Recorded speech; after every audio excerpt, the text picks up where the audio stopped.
क्या कुछ कार्यक्रम है सर? आज एसएस बाल सदन सीनियर सेकेंडरी स्कूल में यादें कार्यक्रम आयोजित किया गया है।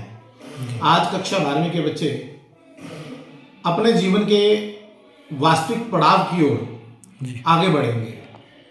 अभी तक बच्चों का छात्र जीवन होता है और उनके द्वारा लिखी हुई हर चीज कच्ची इबारत होती है, परंतु अब समय आ गया कि जब बच्चे 12वीं की परीक्षा देकर जीवन की वास्तविक परीक्षा की ओर आगे बढ़े।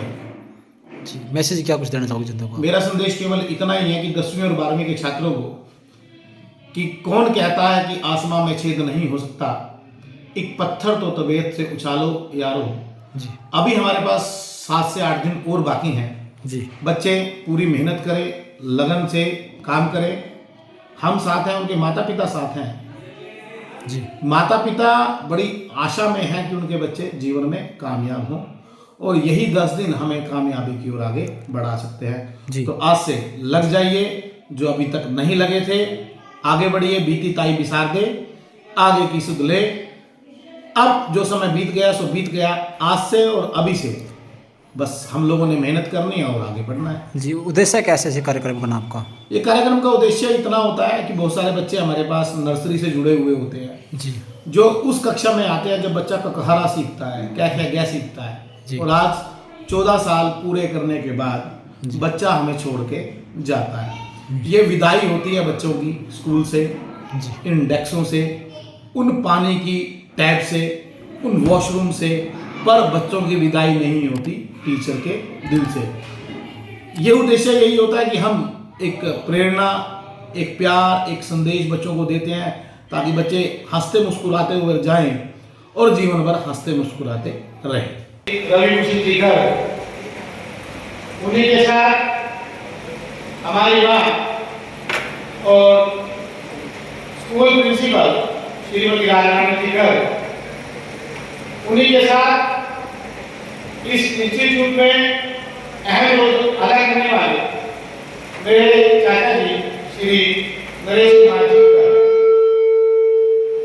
इस विदाई समारोह में आप सभी का सानिध्य इन बच्चों को मिल रहा है। इन बच्चों के लिए बहुत बड़ी बात।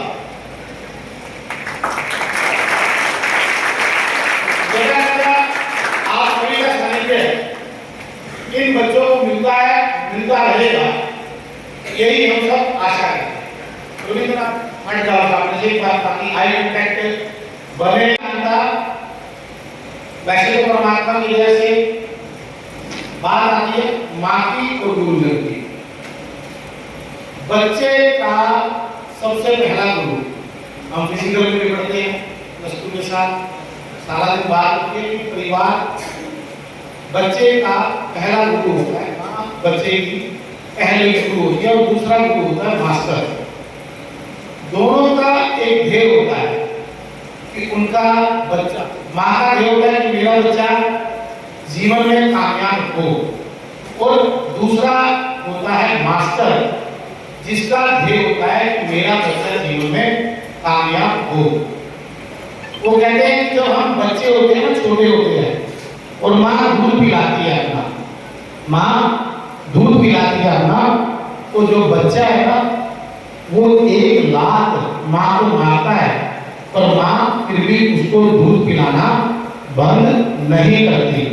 लात खाकर दूध पिलाने की जो शक्ति उस परम पिता परमात्मा ने दी है, वो आप लोगों की माँ को दी है। दिए ना माने का हम गाय को माता कहते हैं, परंतु गाय की हमें लात मार देती है और फिर दूध देती है। पर माँ एक ऐसी चीज है जो आपकी लात भी खाती है और आपको रोटी भी देती है। मास्टर जिक्र आएगा प्रिंसिपल मैम का, आप लोगों के लिए नोट्स बनाते हैं। सर ने आपको उस दिन भी बताया कि सर की तबीयत खराब थी, रात को 11 बजे तक मैम ने नोट्स बनाए ताकि +2 10 किसी भी तरह से पास हो जाए।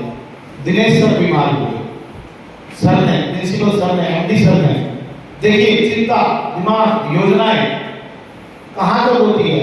दिनेश सर बीमार को मैथ के लिए सर ने तुरंत योजना बनाई, दिनेश सर से बात की कि नरेश जी आपको, क्योंकि आप से सभी जानते हैं नरेश सर ने काफी लंबे समय तक बच्चों को मैथ पढ़ाया है। तो नरेश सर से बात हुई कि आपने इतने दिन जब तक दिनेश जी नहीं आते आपने मैथ पढ़ाया। नरेश सर ने भी एक मिनट में हाँ कर दी कि बच्चों का ये महत्वपूर्ण समय है तो समय खराब नहीं होना चाहिए।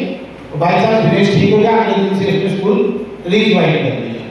क्योंकि आज जिस मुकाम पर हूँ शायद मेरी लाइफ की सक्सेस ये स्कूल है जहां से मैंने पढ़ाई की। आज मैं केवल एक छोटी सी बात आपको बोलना चाहूंगा। मैंने अपनी 12th क्लास यहीं से की है, 12th क्लास तक। और आज मैं मेरे ख्याल से आप जानते हो नहीं जानते, पूरे कैथल के मतलब कॉमर्स स्ट्रीम के सबसे सीबीएसई बोर्ड के जो इंडिया टॉपर रैंक है उनको मैं पढ़ाता हूँ। वो केवल इसी स्कूल की बदौलत जो पंक्चुअलिटी जो अनुशासन इस स्कूल में सिखाया है वो आज मैं अपनी लाइफ में इम्प्लीमेंट कर रहा हूँ। और मेरे तो आगे सारे गुरु ही बैठे हुए हैं जिनकी बदौलत मैं आज इस मुकाम पर पहुंचा हूँ।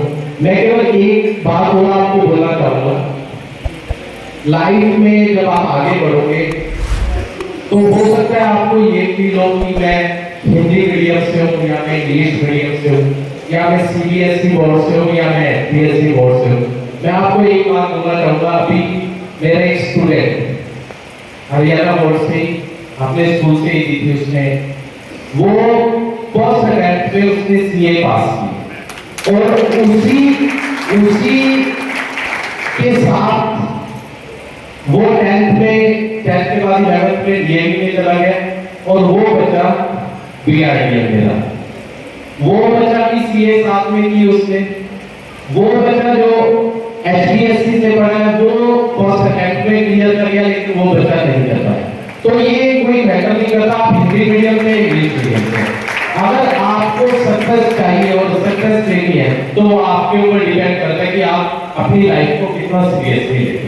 तो प्लस टू को स्पेशली बोलना चाहूंगा कि लाइफ में अपने पैरों पर खड़े हो, अपना नाम कमाइए ताकि लोग आपके नाम से आपको जाने, तभी लाइफ में आने का फायदा है। नहीं तो एक घर छोड़ के कोई रहता है उसको भी कोई नहीं जानता। तो आप अपना नाम बनाइए, अपने पैरों पर खड़े होइए और मेक योर पेरेंट्स प्राउड। अपने पेरेंट्स को प्राउड फील करवाओ कि उनकी आंखों में आंसू आपकी सक्सेस के आंसू होने चाहिए। वो आपकी लाइफ का सबसे वैल्यूएबल पल होगा। Thank you. अभी भारत बोल के गया है +2 के लिए, तो मेरा भी यही कहना है आप सबको कि इस समय जिंदगी का अहम काम आपके सामने है। अभी आपने पिछले भी मार्च पर की आपने बहुत कुछ बोला है, सुना है। तो स्पेशली मैं 10th और 12th के बच्चों को सिर्फ एक वर्ड कहना चाहता हूँ। इंग्लिश का वर्ड है, लेकिन अगर आप हिंदी में देखेंगे तो ओस टाइम है। अभी पढ़ाई का समय है, एग्जाम का समय है, तो हमें अपना पूरा ख्याल रखना है। लेकिन फिर भी कहीं गड़बड़ हो जाती है तो ओस्थी से स्वास्थ्य है, और उसके बाद अगर कहीं गड़बड़ ठीक नहीं होती है तो मैं से आपका माँ बनता है। माँ के पास जाओगे, माँ की सलाह लोगे, सब कुछ ठीक हो जाएगा। उसी तरीके से अपने गुरुजन आपके यहाँ विद्यालय के अंदर जी जान से आपके लिए लगे हुए हैं, आपको पढ़ा रहे हैं, आपको सिखा रहे हैं। आपने अपने माता पिता के साथ अपने गुरुजनों के सपने भी पूरे करने हैं। बस मुझे आखिर में कहना है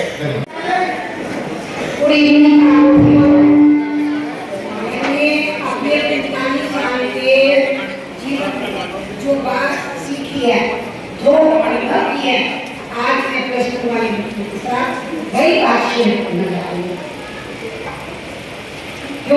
क्योंकि हमने पहले तो 10-15 साल बचपन में बीत जाते हैं और लगभग 45 साल का जो सफर है उसमें हमने